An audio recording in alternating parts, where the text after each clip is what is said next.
Hi guys, welcome to our channel. So ఇవాళ తేజ సజ్జా గారి Mirai cinema release అవ్వడం జరిగింది. సో ఇందాకే ఐమాక్స్ లో చూడడం జరిగింది. సినిమా అయితే నా ఒపీనియన్ చాలా బాగుంది. నాకైతే చాలా బాగా నచ్చింది. ఇక సినిమా పైన నాకేమనిపించిందో నా ఒపీనియన్ ఒకసారి తెలియజేస్తాను. ఈ సినిమా గురించి మాట్లాడే ముందు ఈ సినిమాలోని మంచు మనోజ్ గారి పాత్ర గురించి ఒకసారి మాట్లాడుకుందాం. అంటే మంచు మనోజ్ గారి పాత్ర డిజైన్ అయితే చాలా అద్భుతంగా చేశారు. అంటే మనోజ్ గారి పాత్రకు సంబంధించి ఆ అంటే నేపథ్యం కానివ్వండి, లేకుంటే తనకున్న లక్ష్యం కానివ్వండి, రెండు కూడా అద్భుతంగా చూపించారు.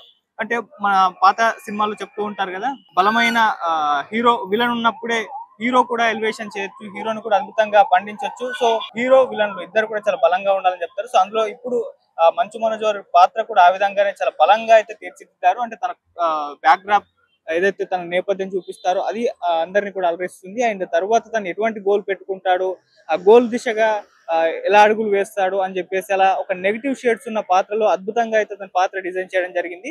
నాకైతే హాలీవుడ్ మార్వల్ సినిమాలో థానోస్ పాత్ర అయితే మంచు మనోజ్ గారి పాత్రను చూసినప్పుడు అర్థమైపోయింది. అంటే థానోస్ పాత్ర మనకు తెలిసిందే, ఆ మొత్తం కూడా టెస్రాక్ ద్వారా ఆ మనుల్ని సంపాదించి ప్రపంచాన్ని ఏ విధంగా సగం ప్రపంచాన్ని నాశనం చేయాలని కలలు కంటాడు. అటువంటి ఒక పాత్రే ఇక్కడ మంచు మనోజ్ గారి పాత్ర కూడా అలానే ఉంటుంది. అంటే అశోకుని యొక్క 9 పుస్తకాలను స్వాధీనం చేసుకొని అందులో ఉన్న శక్తుల్ని సంపాదించి మొత్తం ప్రపంచాన్ని తన కంట్రోల్లో పెట్టుకోవాలనుకునే ఒక పాత్ర మంచు మనోజ్ గారి పాత్ర. సో ఆ విధంగానే సినిమా మొత్తం తను డ్రైవ్ అవుతూ ఉంటాడు, ఆ పుస్తకాలని సంపాదించుకునే ప్రయత్నం చేస్తూ ఉంటాడు. సో అలా ఒక థానోస్ లాంటి ఒక బలమైన పాత్ర ఇక్కడ మంచు మనోజ్ గారి పాత్రలా మనకు కనిపిస్తూ ఉంటుంది. సో అలా డ్రైవ్ అవుతూ ఉంటాడు. ఈ నేపథ్యంలో మరి తనని అడ్డుకునే ప్రయత్నం దిశగా హీరో ఎలా అడుగులు వేశాడు, తనకి ఎవరెవరు సహాయపడ్డారు అనేది తేజ సజ్జా గారి ఇంకో వర్షన్. హీరోగా తన రోల్ ఆ విధంగా ఉంటుంది. అయితే ఒకసారి హీరో తేజ సజ్జా గారి గురించి మాట్లాడుకోవాల్సి వస్తే, చైల్డ్ ఆర్టిస్ట్ గా పరిచయం అయ్యారు. ఒక్కొక్క సినిమా చేసుకుంటూ హీరోగా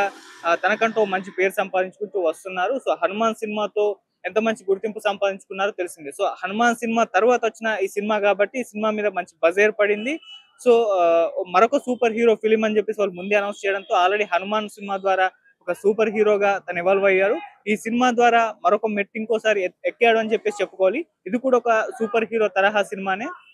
సో అలా తేజ సజ్జా గారి పాత్ర కూడా అద్భుతంగా అద్భుతంగా తీర్చిదిద్దడంతో పాటు తన నటన కూడా అంటే ప్రీవియస్ ఫిలిమ్స్ తో పోలిస్తే ఇంకాస్త హనుమాన్ సినిమాలో అద్భుతంగా చేశాడు. ఈ సినిమాలో కూడా హనుమాన్ సినిమా రేంజ్ లో తన నటన అయితే కనిపించింది.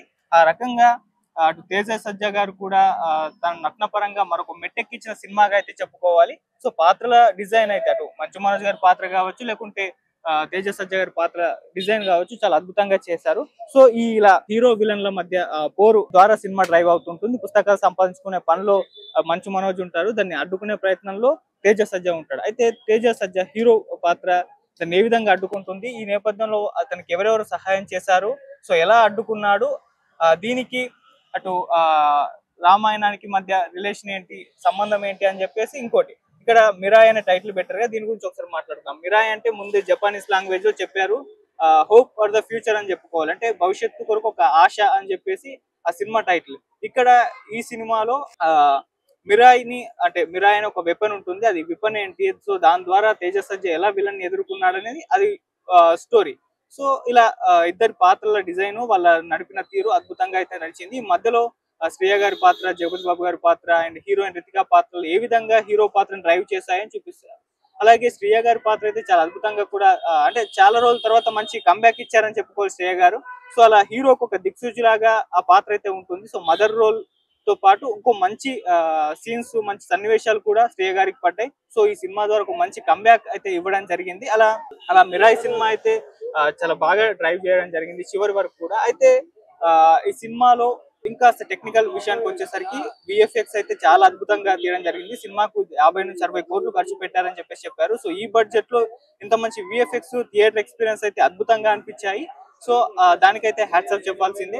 ఎందుకంటే కొన్ని మనం సినిమాలు చూస్తున్నాం, భారీ బడ్జెట్ పెడుతున్నప్పటికీ అవుట్పుట్ సరిగా రాకపోవడం, మొత్తం కూడా విఎఫ్ఎక్స్ పనులు, అది విఎఫ్ఎక్స్ వర్క్ సరిగా లేకపోయినా దెబ్బ కొట్టిన సినిమాలు మనం ఈ మధ్య కాలంలో చాలా చూసాం. అయితే ఈ సినిమా విషయానికి వచ్చేసరికి బడ్జెట్ ఇంత కంట్రోల్లో ఉన్నప్పటికీ కూడా విఎఫ్ఎక్స్ అయితే అద్భుతంగా కనిపించారు. ఎక్కడ కూడా విఎఫ్ఎక్స్ చూస్తున్న షాట్ అనిపించదు, అది రియల్ గానే ఉన్నట్టుగా కనిపిస్తాయి. అంటే గరుడ షాట్స్ కావచ్చు, ఆ రెండు కూడా రెండు సన్నివేశాల్లో ఆ గరుడ సీన్స్ ఉంటాయి కదా, ట్రైలర్ లో చూపించారు. ఆ రెండు సీన్స్ లో కూడా చాలా అద్భుతంగా తీశారు. ఆ రెండు సీన్స్ వచ్చినప్పుడు కూడా చాలా గూస్ బంప్స్ వచ్చిన సన్నివేశాలు కనిపిస్తాయి. అది కూడా ఎక్కడ విఎఫ్ఎక్స్ లా కనిపించారు. అలా విఎఫ్ఎక్స్ పరంగా అయితే కూడా టెక్నికల్ అంశంలో అయితే టాప్ నోచ్ అని చెప్పుకోవాలి సినిమా పరంగా. ఇక బ్యాక్గ్రౌండ్ మ్యూజిక్ చాలా అద్భుతంగా కొట్టారని చెప్పుకోవాలి. మనోజ్ పాత్రని ఎలివేట్ చేసిన ఫైట్ సీన్స్ వచ్చినప్పుడు అద్భుతంగా బీజిఎం పడింది. అండ్ గరుడ సీన్స్ అని చెప్పాను కదా, అప్పుడు అద్భుతంగా బీజిఎం పడింది. అండ్ శ్రీరాముల వారి పాత్ర అంటే కొన్ని ఏ రూపంలో చూపించడం జరిగింది. అప్పుడు కూడా బీజిఎం ఒక నెక్స్ట్ లెవెల్ కి అయితే వెళ్ళిపోవడం జరిగింది. అలా సినిమా మొత్తం కూడా బీజిఎం ఒక రకంగా డిసప్పాయింట్ అయితే చేయలేదు, ఫుల్ మీల్స్ అయితే పెట్టిందని చెప్పుకోవాలి. సో ఇలా అన్ని రకాలుగా కూడా సినిమా పాజిటివ్ అంశాలే కనిపిస్తున్నాయి. అయితే అక్కడక్కడ కొద్దిగా స్లోగా అనిపించినా అవేం పెద్దగా ఏర్పడదు. అంటే సినిమా మొత్తంలో కూడా పెద్దగా మనకు లో ఫీలింగ్స్ కలిగిన సన్నివేశాలు అయితే ఉండవు. ఇది క్లైమాక్స్ వరకు ఇలాగే ఉంటుంది. అయితే క్లైమాక్స్ కాస్త ఏదైనా మైనస్ పాయింట్ ఉందంటే, క్లైమాక్స్ దగ్గర కాస్త డిసప్పాయింట్ చేసింది. అబ్రుప్ట్ గా ఎండ్ అయిపోయింది. అంటే ఇలా ప్రవాహం నడుస్తూ ఉన్నప్పుడు సడన్ గా దాన్ని ఆపేస్తే ఎలా ఉంటుందో అలా ఆపేసినట్టు ఉంచుతారు. అంటే సినిమా మొత్తంలో మనోజ్ గారి పాత్రని ఒక ఎలివేషన్ ఇస్తూ ఉంటారు. అతను ఆ ఎదుర్కోలేని శక్తి అన్నట్టుగా చూపిస్తూ వస్తూ ఉంటారు. సో అటువంటి సందర్భంలో క్లైమాక్స్ లో ఒక భారీ ఎక్స్పెక్టేషన్స్ పెట్టుకుంటాం, హీరోకి విలన్ కి మధ్య ఏ స్థాయిలో ఫైట్ ఉండబోతుంది అని చెప్పేసి. కాకపోతే అక్కడ కాస్త డిసప్పాయింట్ చేశారు. సో చిన్న సన్నివేశం ద్వారా క్లైమాక్స్ ను ఫినిష్ చేయడం జరిగింది. సో అది కాస్త అబ్రుప్ట్ గా అనిపించింది. అది ఒక్కటి మైనస్ తప్పితే, అంటే చాలా ఎక్స్పెక్టేషన్స్ పెట్టుకుంటూ ఉంటారు, ఫైట్ బాగా ఉండబోతుందేమో, వీళ్ళిద్దరి మధ్య పోర్ ఉండబోతుంది అని చెప్పేసి. సో అక్కడ కాస్త సైలెంట్ గా ఎండ్ చేయడం జరిగింది. సో అదొక్క మైనస్ పాయింట్ తప్పితే ఇంకేం లేదు. కానీ అది కూడా వెళ్ళిపోతుంది, మనం సాటిస్ఫై అయితే అవుతాము. సో ఓవరాల్ గా అయితే సినిమా ఇలా అన్ని పాజిటివ్ అంశాల ద్వారా బాగా నడిచాయి. శ్రేయ గారి పాత్ర బాగుంది, రితిక గారు తన పాత్రకైతే న్యాయం చేయడం జరిగింది. అండ్ జగపతి బాబు గారు తను యాజ్ యూజువల్ తన ఎప్పటి పాత్రలాగానే ఇది ఒక పాత్ర. అంటే తను ఏ పాత్ర చేసినా అది కొత్తగా అయితే ఉండదు, ఆల్రెడీ ఆయన చేస్తుంటారు కాబట్టి. సో ఈ సినిమాలో కూడా తన పాత్రలో అయితే కొత్తదనం ఏం లేదు, కానీ రెగ్యులర్ గా చేసే రోల్ చేసేసారు. అద్భుతంగా ఆయన పాత్ర కూడా అలా స్టోరీని అయితే డ్రైవ్ చేయడం జరిగింది.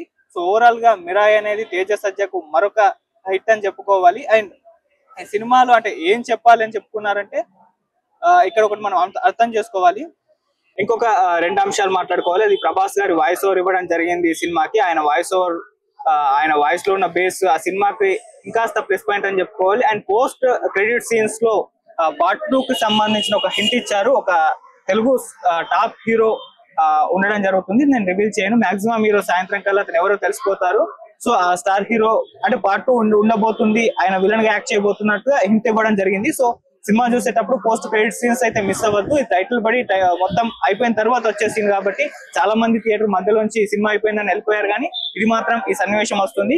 సో స్టార్ హీరో ఆ కేమియో మాత్రం మిస్ అవ్వకండి. ఇక చివరిగా ఈ సినిమా గురించి చెప్పుకోవాలి అంటే, చివరిగా ఈ మిరాయ్ అనే ఒక టైటిల్ కి సంబంధించిన జస్టిఫికేషన్ ప్రాపర్ గా ఇవ్వడం జరిగింది. అంటే ఏంటి అని అంటే, ఎప్పుడు అధర్మం పుట్టినా, ఎప్పుడు చెడు ఉద్భవించినా, అది ప్రపంచాన్ని నాశనం చేసే దిశగా వెళ్తున్నప్పుడు శ్రీరాముల వారు ఆల్రెడీ రావణాసురుని అంతం చేసి ధర్మాన్ని కాపాడారు. అలాగే ఈ కలియుగంలో ఆయన ద్వారా ఆయన వాడిన ఒక ఆయుధాన్ని, అదే మిరాయ్ అంటారు. సో ఆయుధం ద్వారా ఎలా చెడుని ఎదుర్కొన్నారో